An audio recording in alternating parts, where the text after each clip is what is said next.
Commune d'Akanda, Grand Libreville en passant par Akebeville et le 5e arrondissement, point de repos pour le candidat UPR résolument engagé dans la course présidentielle pour le palais du bord de mer, au regard de l'enchaînement d'une série de meetings et causeries politiques avec l'ensemble des populations gabonaises. L'un des plus grands enjeux de cette élection présidentielle, c'est que nous devons récupérer notre pays. Nous devons ensemble prendre le pouvoir et rendre le Gabon aux Gabonais.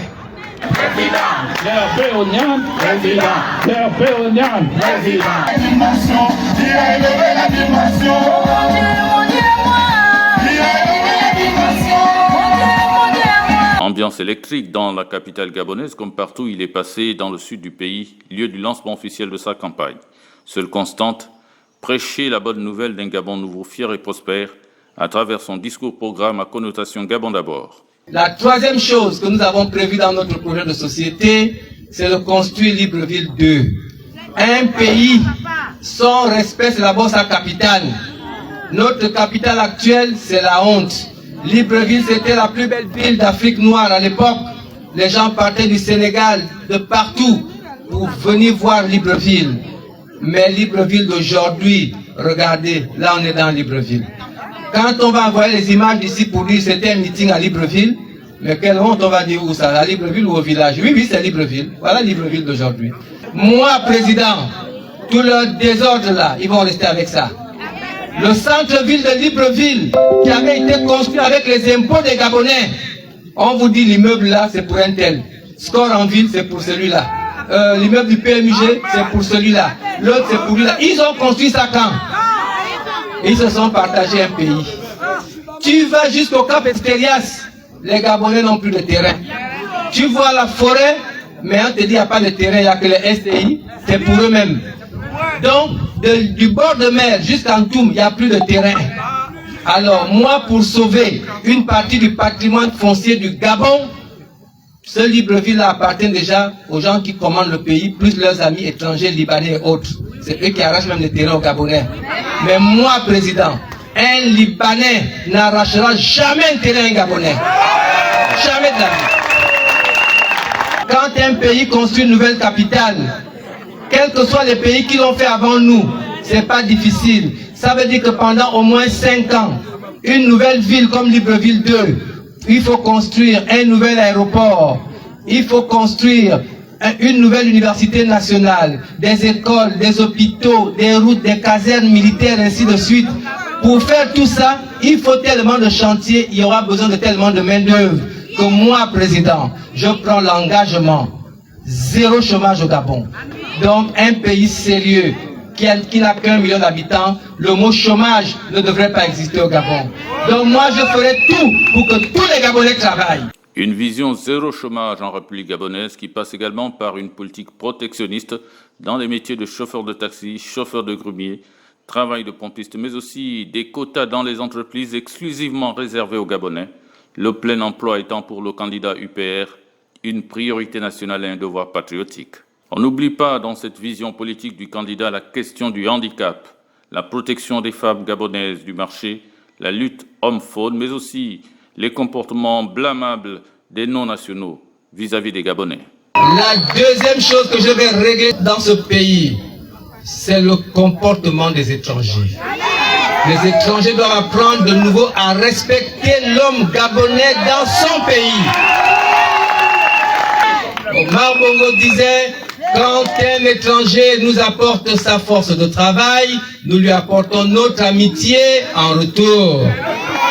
Mais au-delà de l'amitié, ils ont pris nos femmes, ils ont pris notre travail, ils ont même arrêté de faire du commerce, ils font même la politique, ils font tout au Gabon jusqu'à prendre toutes nos terres.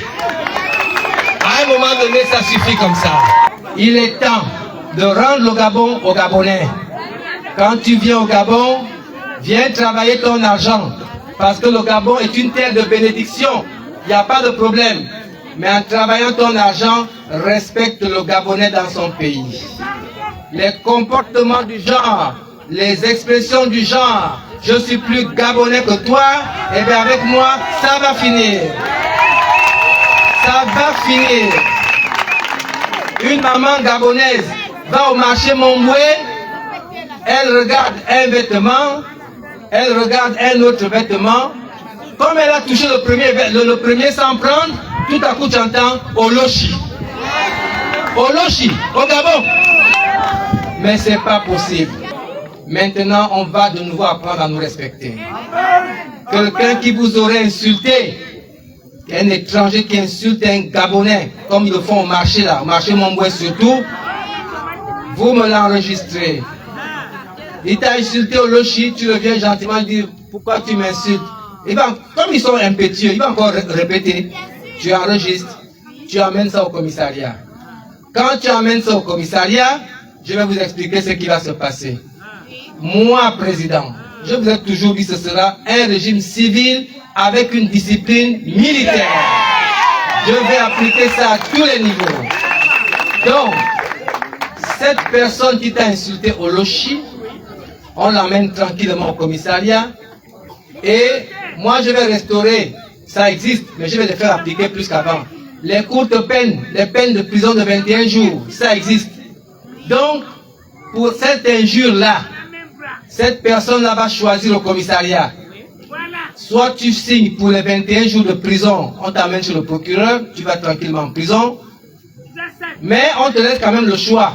C'est ça, non? Voilà.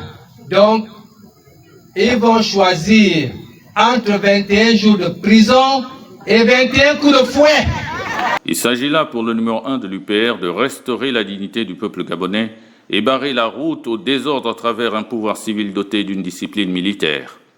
Visiblement touchées par la qualité et la pertinence du discours, les populations jugeant Gervais Onyan comme la révélation de cette élection 2023 n'ont pas manqué de donner avis favorable au projet de société du candidat. Parce qu'il a fait, comment dirais-je, une espèce de radioscopie des mots gabonais. Il a touché la racine même des mots du Gabon, notamment l'enrichissement à ciel ouvert entre illégalité d'un carteron d'apatrides avec leur collabo gabonais. Le président Gervais Onyan est un projet de société qui est très consensuel, qui va sortir des Gabonais du trou noir dans lequel les dirigeants de ce pays leur ont trompé. Qui sera le vainqueur? Mais je déclare que Gervais Onyan, son Excellence, est le vainqueur à cette élection. Parce que Dieu est dans son camp. Et quand Dieu est dans le camp d'un fils, d'un citoyen, d'un Gabonais comme celui-là, on ne peut qu'accéder qu'à la victoire, sans avoir besoin de passer par le sang, sans avoir besoin de passer par des sacrifices humains, mais en interpellant les Gabonais et les Gabonaises à se joindre à lui. Je vous remercie. Accompagné de son épouse et en tant qu'enfant de l'Église très sensible à la détresse de l'enfance malheureuse, le candidat s'est par ailleurs rendu à l'orphelinat d'Agondji avant de reprendre son bâton de campagne. Élection générale 2023, nous votons cash pour Onyan Gervais pour un Gabon nouveau, fier et prospère.